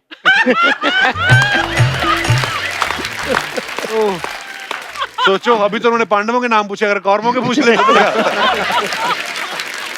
अच्छा, वैसे तो सर महाभारत में जो हमने पढ़ा है, जो देखा है कि पांडवों और कौरवों का 36 का आंकड़ा था, लेकिन जब आपकी ब्रेक होती थी, आप तो किरदार निभा रहे थे, तो आप ये मान के चलते थे कि उनके खेमे में नहीं बैठना है, अपने इधर बैठना है? ऐसे नहीं, होता था सबकी कभी? नजर खाने की टेबल पे होती थी एक्चुअली। अच्छा जी। और महाभारत में एक और चीज बहुत मशहूर थी, जूते पहन के बाहर का आदमी सेट पे आ जाए अच्छा। तो 100 रुपया फाइन होता था एक आदमी को। अच्छा जी। तो हम लोग ढूंढते थे बाजू में कौन शूटिंग कर रहा है, और उसको जाके बोलते थे, ए पुनीत को जानता है? बोला हाँ मेरा फ्रेंड है। बोला आजा, तुझे बुलाया है उसने। तो वो अंदर आता था, बोले किसने बुलाया? बोले पुनीत ने। बोले पुनीत को 100 रुपया फाइन। अच्छा गोपी सर, आपने और पुनीत सर ने 2 नेगेटिव किरदार थे, शकुनी मामा और दुर्योधन। कभी ऐसा हुआ आपके साथ कि आप पांडवों के साथ वैसे पर्सनल लाइफ में कहीं घूम फिर रहे हो और लोगों ने उनको बड़ी इज्जत दी और आपके साथ भेदभाव हुआ? मेरे साथ मैं आपको एक कमाल किस्सा सुनाता हाँ, हूँ। इसका भी हुआ।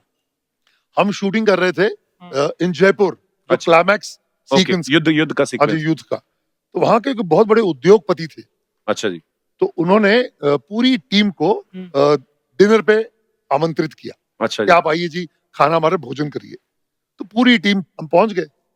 अब मेरे पे तो एक टैग लगा हुआ था कि दुष्ट दुर्योधन। हाँ। अब ऐसा बैठे हुए तो मैं बैठा, साथ में उधर शायद रूपा गांगुली यहाँ बैठी हुई थी, चोपड़ा साहब वहां थे, सामने नितेश और अर्जुन वहां बैठे हुए थे। अच्छा जी। तो जो लंबा टेबल था, तो घर के पीछे ना वहां पे सारी औरतें खड़ी थी।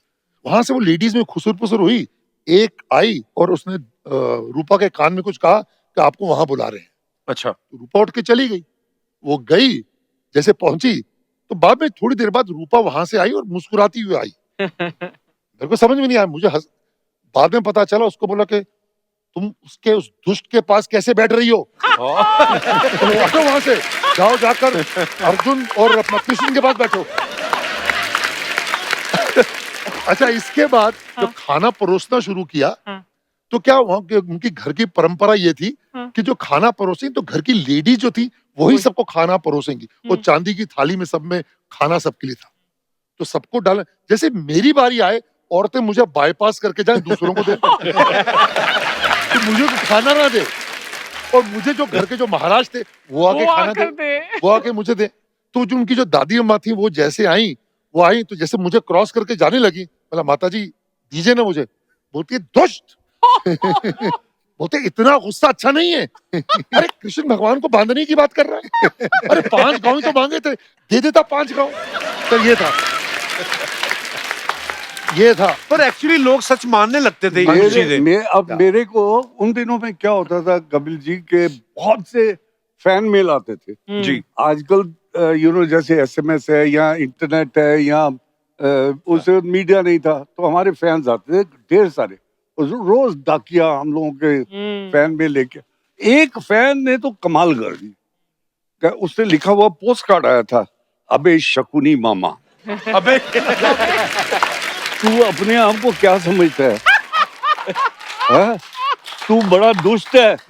तुमने अपने भतीजे को हमेशा उल्टा सीधा पाठ पढ़ाया, पांडवों के साथ हमेशा अन्याय किया, तुमने कृष्ण भगवान की कभी नहीं मानी, यहाँ तक कि तुमने द्रौपदी चीरहरण करवा दिया, युद्ध करवाया, और अब तूने युद्ध करवा दिया।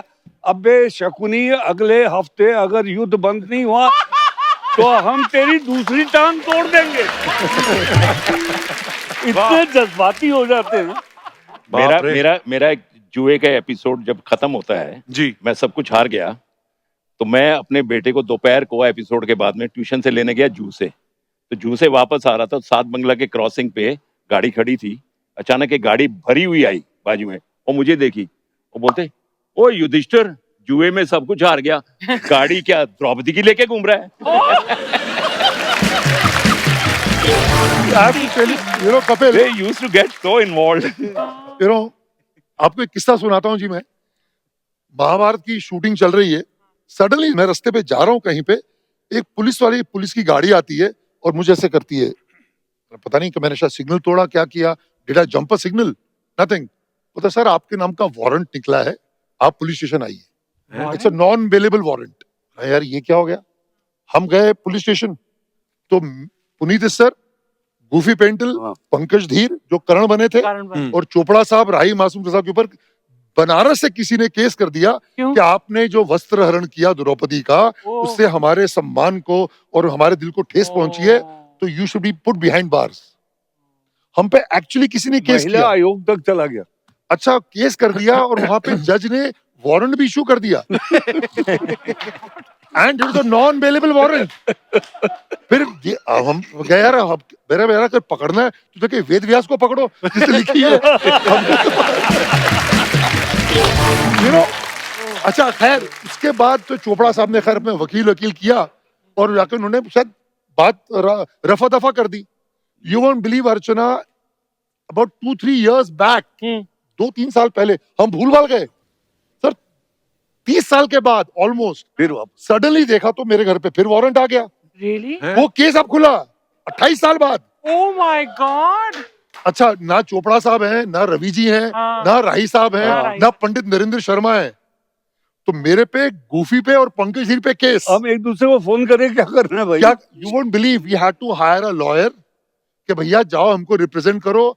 बनारस गए, पकड़ के गए, मैं तो बोला भैया मुझे जेल में डाल दो यार, इसी बहाने और पब्लिसिटी मिल जाएगी। मैं तो पैसे नहीं देता सर। बनारस गए, उस बंदे ने क्या पता कि आपसे फोटो खिंचा रही थी हमको बस। Can you imagine? Really? पर लोग हाँ अक्सर ऐसी हरकतें कर लेते हैं। एक और बड़ा किस्सा कमाल का है। We were coming back from Delhi, flight पकड़ने के पहले हम लोग खड़े थे, तो सारे जने अटैक कर रहे थे जितने महारथी थे। मैं इसमें बताना चाहता हूँ कि क्या था जी कि जितने हमारे जो कलाकार थे सब भारी आवाज वाले थे, मतलब सुरेंद्र पाल, मुकेश खन्ना, फिर वो दूसरा जो शांतनु बना था, फिर वीरेंद्र राजदान, ये सब आवाज की दुनिया के दोस्तों वाले थे। तो मेरा क्या था कि I had a husky voice, तो दे टू कंसीडर मी एज यार इसकी तो आवाज अच्छी नहीं है, हमारी किसी और वाली आवाज है। अच्छा। अब हुआ क्या कि हम दिल्ली शो से आ रहे हैं वापस, तो एयरपोर्ट पे सब बैठे हुए हैं, suddenly we see 2-3 beautiful female ladies आ रही हैं।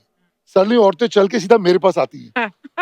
Mister sir, we like to tell you something, what a sexy voice you have. मैं हिल गया, ये बोला आपका जो हस्क है आपकी आवाज में, हम उसके कायल हैं, फैंटास्टिक। मैंने फिर इनकी सब की तरफ देखा, बोला भैया तो कहते ना, you know nothing succeeds like success। एक शूटिंग का किस्सा मुझे याद आ रहा है। किसका? शूटिंग पे। अच्छा।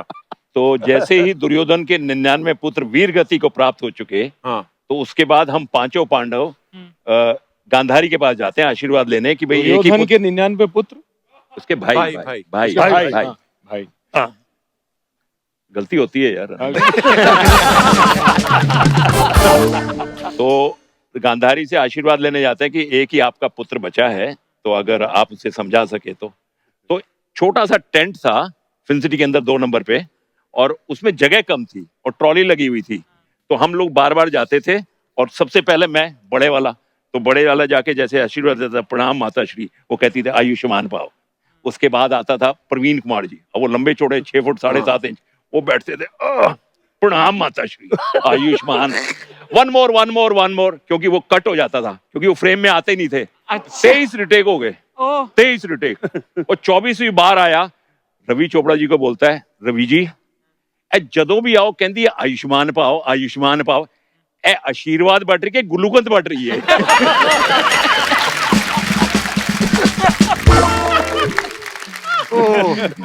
वाकई यार, इतनी बड़ी स्टार कास्ट के साथ काम करो, और सब अलग अलग प्रदेश से, अलग अलग भाषाओं को जानने वाले लोग, पर वाकई बड़ा मजा आता होगा आप लोगों को। खाने का एक बहुत अच्छा किस्सा है जी।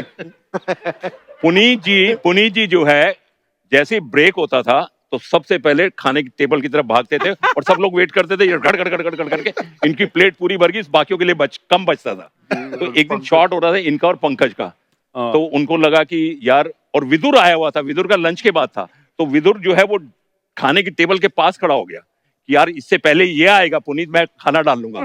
तो उसने जब तक ये पहुंचा वहां हटो हटो, उसने भर के खूब सारा जो चिकन मटन था वो खूब भर लिया। तो ये आए तो इसको मिला नहीं, तो इसने पंकज को बोला, पंकज विदुर, तो विदुर था कश्मीरी, उन दिनों कश्मीर में डिस्टरबेंस चल रही थी। तो पंकज ने क्या किया, विदुर को बाजू में बैठाया और कश्मीर का क्या हाल है। उसने कहा यार ऐसा है, बड़ी प्रॉब्लम। अब उसने टेबल, वो जो प्लेट थी ना वो ऐसे रख ली। अब इसने क्या किया, एक बोटी उठाता था और एक बैंगन रख देता था वहां पे। एक बोटी उठाता था, बैंगन रख देता था। अब वो इतना इमोशनल हो गया विदुर, रोने को हो गया कश्मीर का बात सुन के। तो थोड़ी देर बाद पंकज ने बोला यार तू इतना इमोशनल हो, खाना तो खा ले। वो खाना देखा तो सारे बैंगन, मटन की जगह सारे बैंगन की प्लेट। ये डेली की कहानी होती थी कुछ ना। सोचो इतने बड़े बड़े योद्धा, बच्चों वाले काम हो रहे हैं। अच्छा सर, मेरा आप सबसे एक सवाल है कि जैसे बहुत बड़े बड़े सीन जब शूट करते थे, युद्ध का सीक्वेंस शूट होता था, तो इंसानों को तो लाउड स्पीकर पे बोल सकते हो आप कि आगे बढ़ो, युद्ध करो, वापस आओ, रुक जाओ। तो जो हाथी घोड़े होते थे उनको कैसे कंट्रोल करते थे आप? वो घोड़े जो थे वो पप्पू वर्मा जी के थे। अच्छा, वो उनको पता होता है पैकअप कब होना है और शुरू कब होना है और एक्शन कब होना है। अच्छा, आपको 6 बजे के बाद वो घोड़ा ऐसे करने लगता था कि मेरे को शूटिंग नहीं करनी है। वो घोड़ों का तो ऐसा होता था कि रो में लगे होते थे और बड़े सुस्त एकदम। स्टार्ट कैमरा, ओह एक्शन। वाह, फिल्मी घोड़े। हाँ, फिल्मी फिल्मी। नीतीश सर, आपने तो रथ भी चलाया था, सारथी बने थे आप। बिल्कुल। तो आपको चलाना आता था? उससे पहले आपने कभी चलाया था घोड़ा? देखिए मैं हूँ वेटरनरी सर्जन। इसीलिए तो लिया था कृष्ण जी के रोल में कि घोड़े संभाल सके ये। तो मैं हूँ वेटरनरी सर्जन। मैं बॉम्बे और पूना के रेस कोर्स में काम करता था। अच्छा जी। As an assistant veterinarian. वाह। तो हर प्राणी का अपना एक स्वभाव होता है, उसकी आदतें होती हैं जी। तो रथ चलाना इसीलिए आसान था क्योंकि घोड़े बड़े प्रेडिक्टेबल प्राणी होते हैं। अच्छा जी। हाँ, वो स्वभाव मनुष्य की तरह बदलते नहीं है। अच्छा, वाह। हाँ जी, बहुत अच्छी बात बोली है। बदलते नहीं है। वैसे एक किस्सा पुनीत जी का बहुत अच्छा, अगर वो अपने मुंह से सुना दे तो। क्या पुनीत जी? क्या था कि you know those days we just started and suddenly लोग हमको पहचानने लग गए थे, हमें शोज मिलना शुरू हो गया था जी। तो हम जयपुर में शूटिंग कर रहे थे, तो दिल्ली से एक बंदा आया, आपको मैं स्पेशली लेके जाना चाहता हूँ, और वो आपको अच्छे पैसे भी दे रहा था हमको। अच्छा जी। तब हम रवि जी को कैसे बहुत ही हम चाहते थे, हम पटा लेते थे उनको कि रवि जी हमको जाना है। अच्छा, कुछ कलाकार थे जिनको बेचारों को शोज नहीं मिलते थे, तो वो जाके रवि जी को, रवि जी क्यों छोड़ते हैं आप इनको, मत छोड़ा करो सर, इससे डिसिप्लिन खराब होता है। अब हुआ क्या कि वो बंदा आया, मैं उसका हाँ भाई क्या कितने पैसे दोगे शो के, उसने जितने हमने मांगे उससे कुछ 4-5 गुना ज्यादा उसने एग्री कर लिया। अच्छा। तो मैं बोला कौन कौन चाहिए, बोलता आपके 5-6 कलाकार आप कर दो। तो मैं, मुकेश खन्ना, रूपा गांगुली, अर्जुन, शकुनी, गजेंद्र चौहान और पंकज धीर, तो 8-10 आदमी को मैंने इनके बिहाफ पे सबके पैसों की बात कर ली। अच्छा। उसने जी हमको कुछ बड़ा साइनिंग अमाउंट भी दे दिया। अच्छा। अब उसके बाद देखो जी, सैटरडे को शो है और सैटरडे को शूटिंग है, फ्रॉम जयपुर टू दिल्ली 5 घंटे का सफर है। उसने सर आपको यहाँ से 2 बजे निकलना पड़ेगा या आपको 1 बजे निकलना पड़ेगा। डोंट वरी, रवि जी को मैं पटा लूंगा, रवि जी तो मेरे खासों खास है। अब ये बात हो गई, that news went to Ravi ji. अच्छा। कि ये कुछ 8-10 कलाकार जो हैं ये शो पे जाने के लिए, और उन्होंने पैसे ले लिए। तो रवि जी ही गॉट वेरी एंग्री। तो रवि जी इनको आने दो, let this Duryodhan come to me to take permission, I will set him right. अब हम सुबह सब 9 बजे सर, 8 बजे विथ मेकअप रेडी, सारे डायलॉग रेडी कि हमको परफॉर्म करने के, हमको जल्दी छोड़ो। तो अब ये गया, फिर पंकज जी गया कि बॉसी आज हमको प्लीज छोड़ दो। शट अप, कोई आना नहीं, मैं किसी को नहीं छोड़ूंगा, समझते हो तुम, मेरा डेकोरम खराब हो रहा है, डिसिप्लिन खराब हो रहा है यहाँ पे।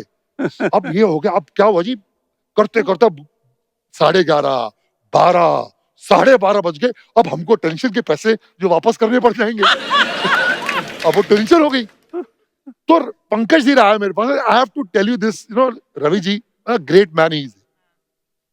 तो मैं पंकज जी रहा था मेरे पास, पुनिटोस यार बड़ी यार, रवि जी ना, he is lost it man. क्या हुआ?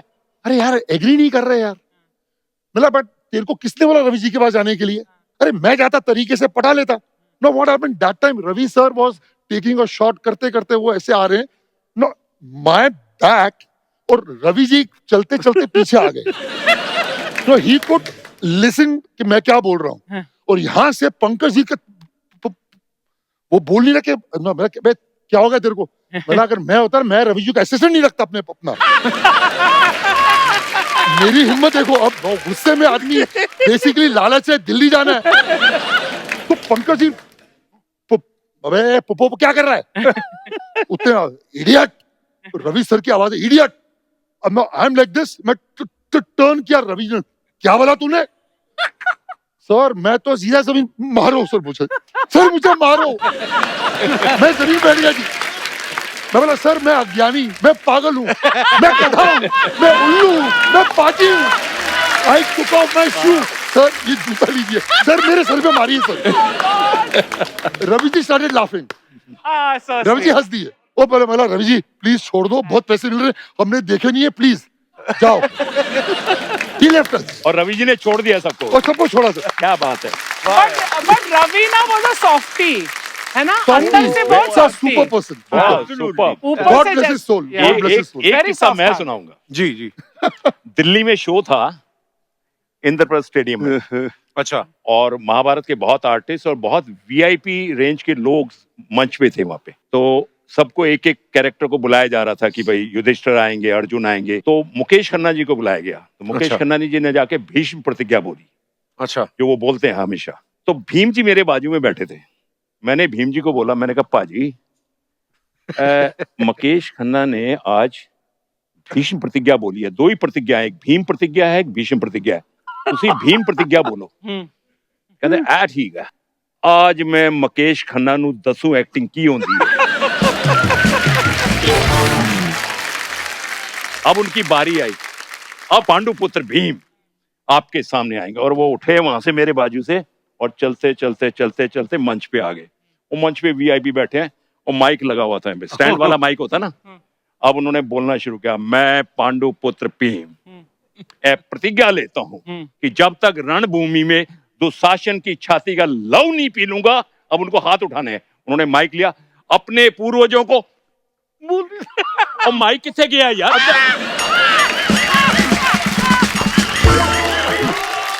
जो माइक में नहीं बोलना था वो बाहर बोल दिया। जो पब्लिक ने शोर मचाया है, बाप रे। One of the fantastic moments in that. Innocence और वो ऑनेस्टी एक्चुअली। Yes. हमारे यहाँ सबसे बढ़िया सेंस ऑफ ह्यूमर जो थी वो परवीन कुमार जी की। अमेजिंग। टिपिकल पंजाबी। वो और विधुर अगर दोनों बैठ के बात करें, एक एनएसडी ग्रेजुएट और एक हमारे प्रवीण जी, वो उसको कह रहे हैं, कहते विधुर तू लेट बहुत आंदा है यार। कहता नहीं पाजी मैनू ना, I am a trained actor. कहता सही कह रहा है, तू ट्रेन्ड एक्टर है क्योंकि तू ही ट्रेन तो आंदा जांदा है।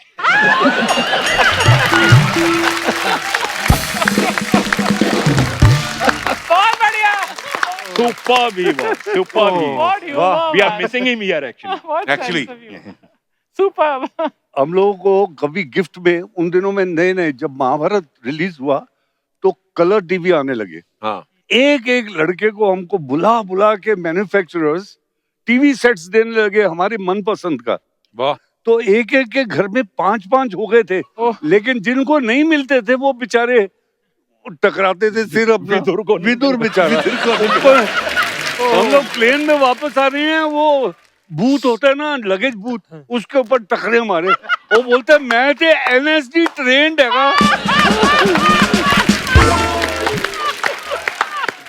मैं की कीता एनएसडी टीवी नहीं मिला। परवीन जी का एक छोटा सा किस्सा लास्ट। हाँ सर प्लीज, जितने मर्जी सुनाओ, मजा आ रहा है।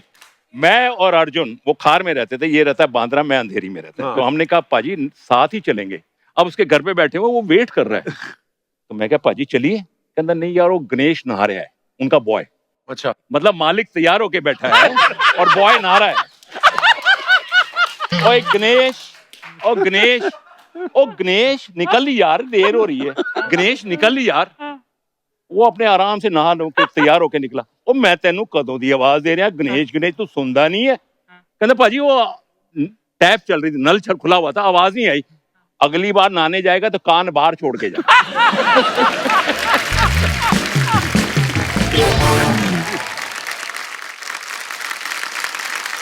अर्जुन सर, महाभारत के टाइम अज्ञातवास के समय जब अर्जुन ब्रह्मला के रूप में रहते हैं तो उस समय आपने क्लासिकल डांस सिखाया था राजकुमारी को, तो सर वो किरदार करते हुए वो आप नॉर्मल हो गए थे उसके बाद? क्योंकि वो मैं अपना किस्सा शेयर करना चाहता हूँ। मैंने ब्रह्मला प्ले किया था, तो मैंने उसमें माई ब्रह्मला का रोल किया था। तो 6 महीने हमारे कॉलेज में रिहर्सल करवाते रहे, तो मैं घाघरा पहन के घूमता था। वो जब प्ले खत्म हो गया, हमारा फर्स्ट भी आ गया, उसके बाद मेरी चाल वैसी हो गई। इनकी अभी भी वैसी है, इनकी अभी भी वैसी है। चला के देखो। देखिए, पहली बात तो महाभारत का जब ये सीक्वेंस शुरू हुआ होने वाला था ब्रह्मला का, मुझे नहीं मालूम था। रवि जी एक दिन बोले कि तेरा चल तू तैयार हो जा, तेरा ब्रह्मला का सीक्वेंस आ रहा है। मैंने कहा व्हाट इज ब्रह्मला? बोला है तेरे को मालूम है? मैं नो आई डोंट नो। बोला वो तेरे को ना वो बनना है। मैंने कहा यार ये क्या बात हुई, 6 फुट 2 इंच का आदमी, ये क्या करूंगा, और तेरे को डांस भी करना है। मैं कहा पाजी मैं तो डांस नहीं करूंगा, डांस आता नहीं है, मैं गा लूंगा लेकिन डांस नहीं करूंगा। तो बोले तू हिस्ट्री चेंज करेगा कहा के? तो मैंने कहा कि तो उतने में देखा कि गोपी कृष्ण जी आ रहे थे। तो वो जब आए तो उनको मैं देख रहा था, ऑब्जर्व कर रहा था, and he came and he was very nice and he said कि सुना है तू ब्रह्मला करने वाला है, तो एक काम कर, कल से तू मेरे यहाँ आ जा। नाटेश्वर मंदिर उनका घर था। अच्छा। मैंने कहा ठीक है। तो साहब हम गए वहां, और गोपी जी ने जिस तरह से वो चीजें इंड्यूस की, और मैं उनको बड़ा ऑब्जर्व करने लगा था। तो मैंने कहा जब 6वां या 7वां दिन था तो उन्होंने मुझे सारे तोड़े और मुद्राएं वो सब सिखा दिए, और फिर वो एक नेचुरल चीज जो थोड़ी सी आ गई थी उसमें। तो मैंने बोला ये कैरेक्टर है जिनको मैं कॉपी करूंगा। तो मैं रवि जी को शाम को फोन किया, मैंने Ravi ji I want to come and talk to you. तो रवि जी को मैं रवि जी आई गॉट ब्रह्मला। बोले क्या करेगा तू? मैंने कहा आई कॉपी गोपी जी। बोला यार this is what I wanted, तू कर। वाह। और ये जब करने के बाद जब पहला दिन का शॉट था तो ये सारे लोग वहीं थे। But Arjun played so well, Brunella. He played so well, really. Very good. Thank you. No match. ये तो हम सब जानते हैं कि महाभारत का निर्माण जो है वो हमारे देश के महान फिल्म निर्माता श्री B.R. चोपड़ा जी ने किया था।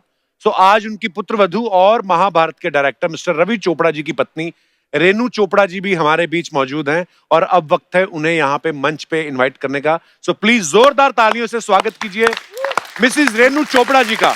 श्री महाभारत कथा,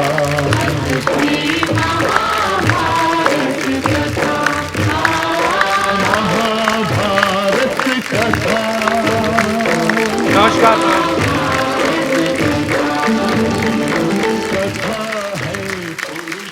रेनू जी आपका बहुत बहुत स्वागत है। Thank you so much. और आप बहुत प्यारी लग रही हैं। नहीं, एंड मैं बहुत ऑनर्ड फील कर रही हूँ कि मैं अपनी महान फैमिली को यहाँ रिप्रेजेंट कर रही हूँ। Thank you. और ये हमारे लिए ऑनर की बात है कि आज सब आप हमारे शो पे मौजूद हैं। 4 चांद लग गए। आज से पहले इतना खर्चा भी चैनल ने कभी नहीं किया। ये झूमर उमर आज आप ही के स्वागत में लगाए गए हैं। प्लीज रेनू जी विराजमान हो जाइए। Thank you so much. Renu ji सबसे पहले तो मैं आपको मुबारकबाद देना चाहता हूँ, आपको थैंक यू बोलना चाहता हूँ कि आपकी फैमिली ने हमारे देश को, हमारे ऑडियंस को जो है इतना बेशकीमती उपहार दिया महाभारत के रूप में। उसके लिए जोरदार तालियां बनती हैं।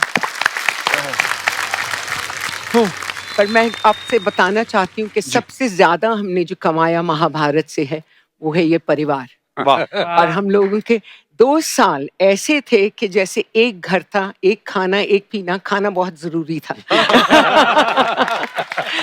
और जब मेरी शादी हुई तो मैंने सोचा कि I am getting married into this film family. जी। पता चला कि फिल्म मेकिंग तो उनकी हॉबी है, खाना तो प्रोफेशन है। अच्छा, ये बातें पता नहीं बीच में अभी प्रेम सागर जी आए थे, रामानंद सागर साहब के सुपुत्र। तो B.R. चोपड़ा साहब और भाई थे। तो उस समय मेरे को नहीं पता था, लेकिन उन्होंने भी यही बात बोली। बोलते यार कभी घर आना, पराठे वराठे खाएंगे। मतलब उन्होंने कोई दूसरी बात ऐसी बोली नहीं कि ये कुछ करेंगे यार। पर हाँ, खाना पीना तो फिर क्या करें अभी पंजाब। रवि साहब जब खाने को ऑफर करते थे और आप नहीं खाएंगे तो आपको पैसे देने पड़ते थे। अच्छा। हमारा किचन साथ में चलता था, कुक्स होते, शेफ्स होते, और वो बकायदा जो रवि साहब ने बोला अच्छा लड़कों आज क्या मुगलाई खाना है, आज चाइनीज खाना है, आज Italian, everything was on the set, all made on set. Ma'am घर पे भी तो सुना है वर्कशॉप्स लगती थी बिल्कुल जो संडे के संडे वर्कशॉप होती थी, ये सारे आते थे, फिर खाना होता था। खाने के टाइम पे पुनीत से सब डर जाते थे, वो सीधा किचन में पहुंच जाता था। 40 रोटियां बेल बेल के मेरा कुक थक जाता था, कहते जी उनको मत अंदर लीजिए।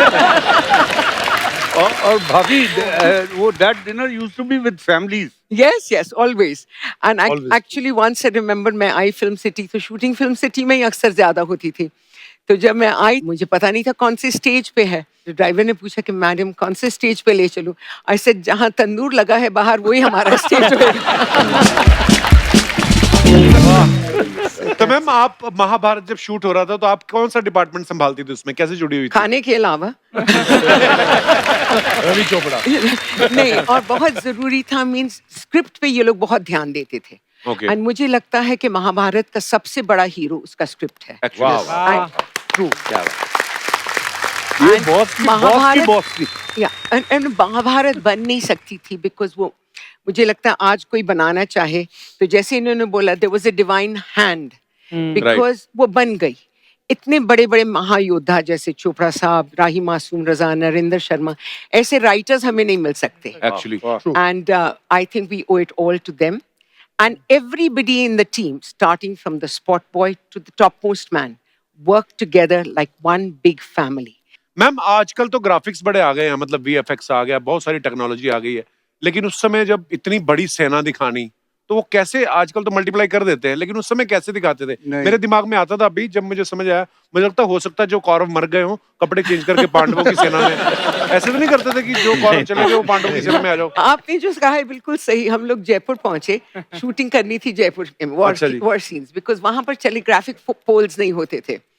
तो अब ये सोचा कि इतना क्राउड है, हमें उस टाइम पे मिलते थे 6 लाख रुपए पर एपिसोड फ्रॉम गॉडरेज, एंड तब भी हमारा नुकसान होता था, 7.5 लाख में बनता था एपिसोड। तो आई रिमेम्बर रवि घर आते थे, पापा से कहते थे कि मैं कितनी भी कोशिश करूं 6 लाख में नहीं बन सकता।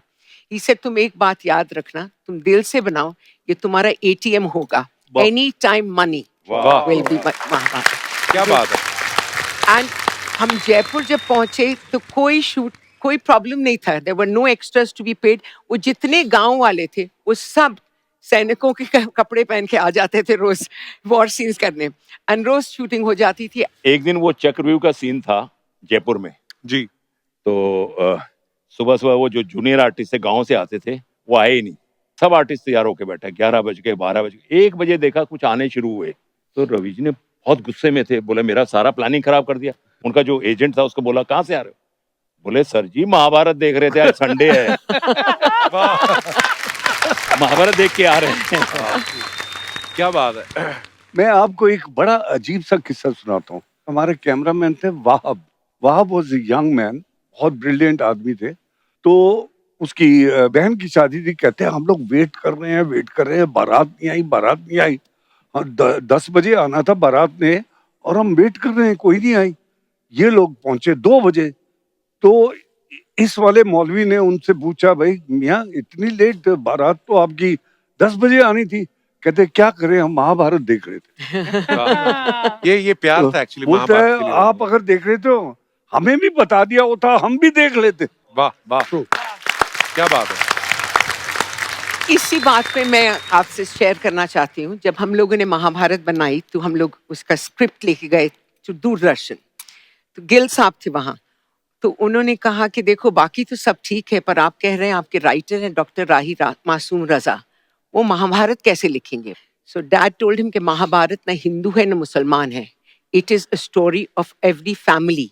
ये जो डिस्प्यूट होती है फैमिली में, हर घर में महाभारत होनी चाहिए, रखनी चाहिए किताब, टू अंडरस्टैंड कि क्या नहीं करना चाहिए। रामायण आपको बताता है क्या क्या करना चाहिए।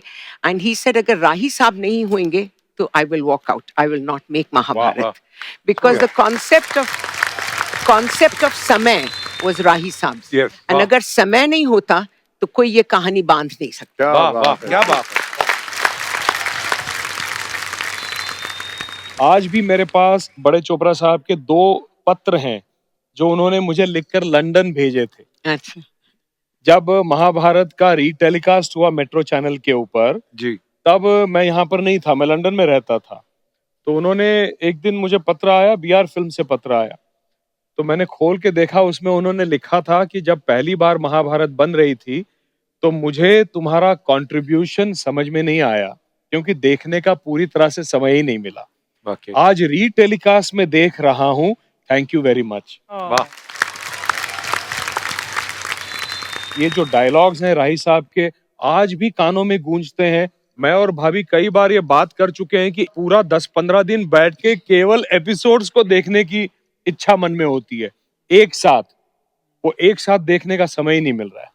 पर आप देखिए कि लोगों के दिलों में कितना छाया हुआ है महाभारत। आज भी जब लॉकडाउन शुरू हुआ जी तो लोगों ने गवर्नमेंट को लिखना शुरू कर दिया कि रामायण और महाभारत जो है वो दोबारा शुरू किए जाएं, उन्होंने किए भी और वापस से उसकी बहुत बड़ी popularity। अच्छी रेटिंग आई उसकी। क्या बात है यार, वाह। बिल्कुल। पहले जो है महाभारत की वजह से लॉकडाउन होता था, अभी लॉकडाउन की वजह से महाभारत। हमारे पास कुछ पिक्चर्स हैं सर, जी। आपको दिखाना चाहते हैं, कुछ यादें ताजा की जाएं थोड़ी। वाह वाह ये आपका फैंटास्टिक, वाह सर। अर्जुन सर वैसे लड़की भी होते तो बड़ी हॉट होते आप। तो मैं आपको नहीं छोड़ता फिर। नेक्स्ट।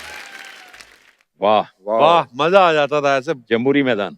इसके मास्टर शॉट लिए थे हमने जयपुर में। Abhimanyu, he is in London now. He is in London. क्या खूबसूरत कॉस्ट्यूम थे, वाह मजा आ जाता था देख के। फैंटास्टिक। ये फर्स्ट टाइम So ऐसे डिजाइन nostalgic। किए गए थे कॉस्ट्यूम्स, बड़े ध्यान से।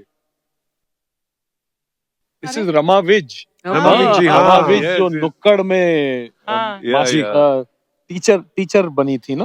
आप नुक्कड़ पे भी जाया करते थे। भैया हमारे लिए 16,108 नुक्कड़ अलाउड है।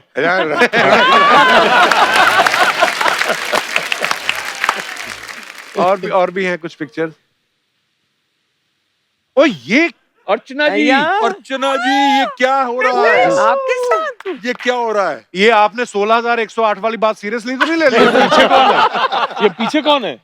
मैं वही तो देख रहा हूँ, ये कहाँ की पिक्चर है? This is me. न्यूजीलैंड में हम दिस इज न्यूजीलैंड की फोटो अपनी।